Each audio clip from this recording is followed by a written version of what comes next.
నమస్కారం అందరికీ. ఈ మధ్య మనం ఏ యూట్యూబ్ ఛానల్ చూసుకున్నా, సోషల్ మీడియాస్లో చూసుకున్నా శని వక్రగతి అనేది ఒక పెద్ద హాట్ టాపిక్ లా మారిపోయింది. అసలు శని వక్రగతి అంటే ఏంటి, ద్వాదశ రాశుల వారికి ఎలా ఉండబోతుందో తెలుసుకుందాం. ఇవాళ మనతో పాటు మన స్టూడియోలో the best life coacher and the best astrologer doctor army Sudha గారు మనతో ఉన్నారు. మేడం అడిగి అన్ని వివరంగా తెలుసుకుందాం. నమస్కారం మేడం. నమస్కారం అమ్మా. ఓకే, మనం ఇప్పుడు మాట్లాడబోయేది శని రిట్రోగ్రేడ్ గురించి కదా. శని వక్రిచ్చారు అంటే జూన్ 29th నుంచి మనకి నవంబర్ 15th వరకు ఉందన్నమాట.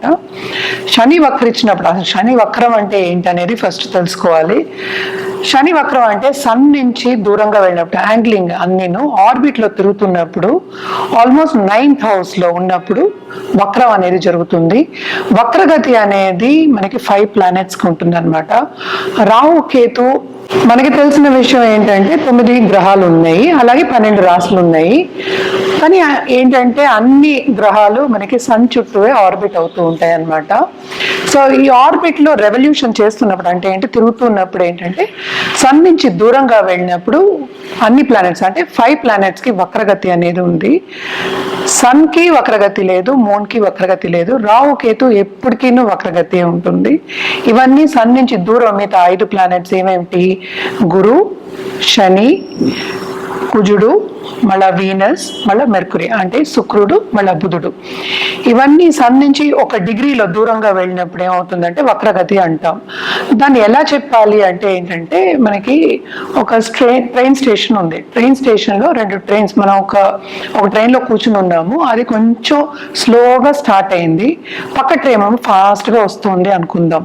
అప్పుడు మనం ఏమనుకుంటాం, మన ట్రైన్ ఆగిపోయింది అనుకుంటాం కదా.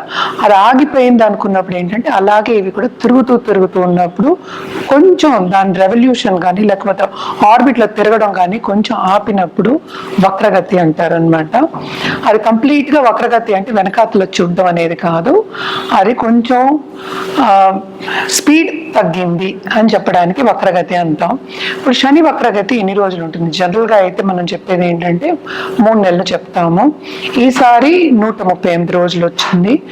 అది జూన్ 29th అంటే జూన్ 30th తెల్లారకట్ట అయిందనమాట. సో 138 days నవంబర్ 15th వరకు ఉందన్నమాట ఇది. సో శని వక్రగతి అయినప్పుడు ఏమవుతుంది అన్ని రాశులకి అనేది మనం మాట్లాడుకోవాలి ఇప్పుడు. బట్ జనరల్గా ప్రెడిక్షన్స్ ఏంటంటే ముందు చూపు లేకుండా వెనక చూపు ఉంటుంది అనేది మన ఆస్ట్రాలజికల్గా వేదిక ఆస్ట్రాలజీలో చెప్పుకుందాం అనమాట. అంటే ఏంటి, ఇప్పుడు కుంభంలో ఏమో శని ఉన్నారు, శని ఏమో మీనాన్ని 2nd house అంటే ముందు చూపు అంటే 2nd house చూడాలి. వక్రగతి అయినప్పుడు మనకి ఏంటంటే వెనకాతల 12 ఇళ్ళు చూడడం అనేది జరుగుతుంది అనమాట. దీని మూలాన్ని కొన్ని ఏంటంటే ఇబ్బందులు కొన్ని రాసులకు ఉంటాయి. ఎప్పటికైనా ఏంటంటే బ్యాలెన్స్ చేయడం అనేది వెరీ ఇంపార్టెంట్. అంటే ఏంటి, అన్ని బాగుండవు, కొన్ని రాసులకి చాలా బాగుంటాయి, కొన్ని రాసులకి బాగుండవు. బ్యాలెన్స్ చేసుకోవడం, లైఫ్ అనేది ఎప్పటికైనా బ్యాలెన్స్ చేసుకోవడం అనేది వెరీ ఇంపార్టెంట్. అందుకని భయపడవలసిన పనేం లేదు. చాలా మటుకు రెమెడియల్ మెషర్స్ మనం చేసామంటే బాగానే ఉంటుంది అనమాట. సో ఒక్కొక్క రాశికి ఎలా ఉంటుందో మనం చూద్దాం. ఓకే మేడం, చాలా చక్కగా వివరించారు. మిథున రాశి వారికి ఎలా ఉందో తెలుసుకుందాం. ఇప్పుడు మనం మాట్లాడబోయేది మిథున రాశి వాళ్ళ గురించి. మిథున రాశి వాళ్ళకి వక్రగతి, శని వక్రగతి ఎలా ఉంటుందని చూద్దాం. శని వక్రం అయింది కూడా మనకి జూన్ 29th నుంచి వక్రం అయింది అనమాట. అది నవంబర్ 15th వరకు ఉంది. ఈ 138 days ఎలా ఉంటుందో వాళ్ళకి మిథున రాశి వాళ్ళకి చూద్దాం. మనకి చూసాము అంటే మిథున రాశి వాళ్ళకి 8th and 9th లార్డ్ అయ్యారనమాట శని. అదే 9th house లో చాలా స్ట్రాంగ్ గా ఉన్నారు. అలాగే 12వ ఇంట్లో ఏంటి మనకి జూపిటర్ ఉన్నారు. సో వక్రగతి అంటే ఉత్తి శని వక్రం కాకుండా మిగతా ప్లానెట్స్ కూడా మనం చూసుకోవాలి. మనం చూసాము అంటే మిథున రాశి వాళ్ళకి కూడా మిశ్రమంగానే ఉంది. ఎందుకంటే శని వక్రగతి మనకి కింద చూస్తుంది, 8వ ఇంట్లోకి చూస్తుంది. సో ప్రాపర్టీ ఇష్యూస్ కానీ, కోర్ట్ కేసెస్ కానీ, ఇలాంటి వాటికి కొన్ని ప్రాబ్లమ్స్ వస్తూ ఉంటాయి. ఆల్రెడీ కోర్ట్ కేసులో ఉన్న వాళ్ళు నెగ్గే ఛాన్సెస్ ఉంటాయి అన్నమాట. అలాగే మనం చూసాము అంటే పెద్దవాళ్ళ హెల్త్ విషయంలో, ఎస్పెషలీ ఏంటంటే ఎల్డర్స్, ఇంట్లో ఉన్న ఎల్డర్స్, మదర్ కానీ ఫాదర్ కానీ, వాళ్ళకి అంత బాగుండదు, హాస్పిటల్కి వెళ్ళే ఛాన్సెస్, హాస్పిటల్ అని చెప్పను, డాక్టర్ దగ్గర సంప్రదించే ఛాన్సెస్ ఎక్కువ కనిపిస్తున్నాయి. అదే సమయంలో మనం చూసామంటే ఇన్వెస్ట్మెంట్ రంగంలో ఉన్న వాళ్ళకి కొంత వెలుగు అనేది కనిపిస్తూ ఉంటుంది. ఎందుకంటే మనకి ఎక్స్పెండిచర్ చాలా ఎక్కువ అని మనం మంత్లీలో కూడా మాట్లాడుకున్నాము. సో ఎక్కువ ఎక్స్పెండిచర్ లేకుండా కొంచెం మిశ్రమమయ్యే ఛాన్సెస్ ఉంటాయి అన్నమాట. రాబడి ఉంటుంది, అలాగే ఖర్చు కూడా ఉంటుంది. ఇప్పుడు 9th నుంచి 8th చూస్తున్నారు కనుక మనకి ఏంటంటే కొత్తగా పెళ్ళి అవ్వాలి అనుకునే వాళ్ళందరికీ మంచి ఛాన్స్ ఈ అంటే నవంబర్ వరకు చూసుకోవచ్చు. మంచి వాళ్ళు దొరికే ఛాన్సెస్ ఎక్కువ కనిపిస్తున్నాయి. అలాగే మన స్టూడెంట్స్ చూసామంటే, ఈ రాశిలో ఉన్న స్టూడెంట్స్ చూసామంటే తప్పక వీళ్ళకి దూర ప్రదేశం వెళ్ళే సందర్శించే యోగము ఉంది. అలాగే వాళ్ళకి కావాల్సిన సబ్జెక్ట్స్ వస్తాయి, అలాగే యూనివర్సిటీస్ వస్తాయి అన్నమాట. చాలా బాగుంటుందని చెప్పాలి వాళ్ళకి. అండ్ ఇంకోటి మనం చూసామంటే ఎవరైనా ఇప్పుడు ఉద్యోగ రీత్యా బయటికి వెళ్ళి అబ్రాడ్ ఛాన్సెస్ ఎక్కువ కనిపిస్తున్నాయి, బయటికి వెళ్ళే ఛాన్సెస్ ఎక్కువ కనిపిస్తున్నాయి. అలాగే శ్రమ కూడా అధికమే, మనకి బయటికి వెళ్ళి రావాలి అంటే శ్రమ అధికమే ఉంటుంది. హెల్త్ విషయంలో కొంచెం జాగ్రత్త పడాలి.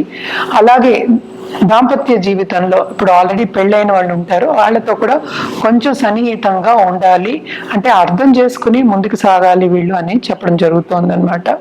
స్టాక్ మార్కెట్లో ఉన్న వాళ్ళు, ఇన్వెస్ట్మెంట్ చేసిన వాళ్ళందరికీ కూడా సూచన ఏంటంటే ఏది కొత్తగా భారీగా పెట్టి ఇన్వెస్ట్మెంట్ పెట్టి స్టార్ట్ చేయొద్దు అని చెప్పడం జరుగుతుంది. కొంచెం జాగ్రత్తగా ఉండడం అనేది మంచిది, ఎస్పెషలీ ఈ 3 months అన్నమాట. ఇది లాంగ్ టర్మ్లో మీకు ఏంటంటే మనం మాట్లాడేది షార్ట్ టర్మ్ కనుక ఎప్పటికైనా మీరు జాతక రీత్యా మీ జాతకం చూపించుకున్నప్పుడు డిఫరెన్సెస్ వస్తాయి తప్పక. సో దాన్ని బట్టి మనం ఇంకా కరెక్ట్గా స్పెసిఫిక్గా మీ జాతకం బట్టి చెప్పగలుగుతాం అనమాట. ఇది జనరల్గా మనం మాట్లాడుకుంటున్నాము. సో జాగ్రత్త ఇన్వెస్ట్మెంట్స్ పెట్టినప్పుడు, అండ్ ఆల్సో ఎస్పెషలీ ఇప్పుడు ల్యాండ్ కానీ లేకపోతే క్రయ విక్రయాలు చేసే వాళ్ళు కానీ కొంచెం జాగ్రత్తగా ఉండాలి, లాసెస్ వచ్చే ఛాన్సెస్ ఎక్కువ కనిపిస్తున్నాయి. అలాగే మనం చూసామంటే రెమెడియల్ మెషర్స్ చేయాలంటే తప్పక వీళ్ళు ఎవ్రీ సాటర్డే విష్ణు సహస్రనామం చదువుకోవడం అనేది చాలా చాలా మంచిది. అండ్ ఆల్సో ఏంటంటే వెడ్నెస్డే గణపతికి మనం ఆదర్శవాద శిరీషం చదువుకోవడం కానీ లేకపోతే గణపతి పూజ చేసుకోవడం కానీ చాలా చాలా మంచిది అనమాట. ఇవి 2 చేసి చూడండి, మీకు చాలా బాగుంటుంది. తప్పక చేయవలసింది ఏంటంటే సాటర్డే ప్రదక్షిణ చేయడం అనేది వెరీ వెరీ ఇంపార్టెంట్. అన్ని గ్రహాలకి ప్రదక్షిణ చేస్తాం కనుక తప్పక బ్లెస్సింగ్స్ అనేది ఎక్కువ ఉంటాయి అన్నమాట. చేసి చూడండి, బాగుంటుంది. ఇవన్నీ మనం మాట్లాడేది మనం షార్ట్ టర్మ్ మాట్లాడుతున్నాం. జాతకం పరిశీలించుకుంటే కరెక్ట్గా మీకు రెమెడియల్ మెషర్స్ ఇవ్వడం అనేది జరుగుతుంది. అలాగే ఒక జాతి రత్నం ఇవ్వడం జరుగుతుంది. జాతకం పరిశీలించుకోవాలంటే కింద స్క్రోల్ అయ్యే ఈమెయిల్ ఐడి అలాగే నంబర్కి, వాట్సాప్ నంబర్కి సంప్రదిస్తే కనుక అన్ని వివరాలు చెప్పడం అనేది జరుగుతుంది. ఈ రెమెడియల్ మెషర్స్ అనేది తప్పక ఈ 3 నెలలు కంటిన్యూస్గా చేయండి, మీకు బాగుంటుంది. చూశారు కదా ఈ రాశి వారికి ఎలా ఉండబోతుందో, పరిహారాలు కూడా తెలుసుకున్నారు కదా. మళ్ళీ నెక్స్ట్ ఎపిసోడ్లో కలుసుకుందాం. నమస్కారం.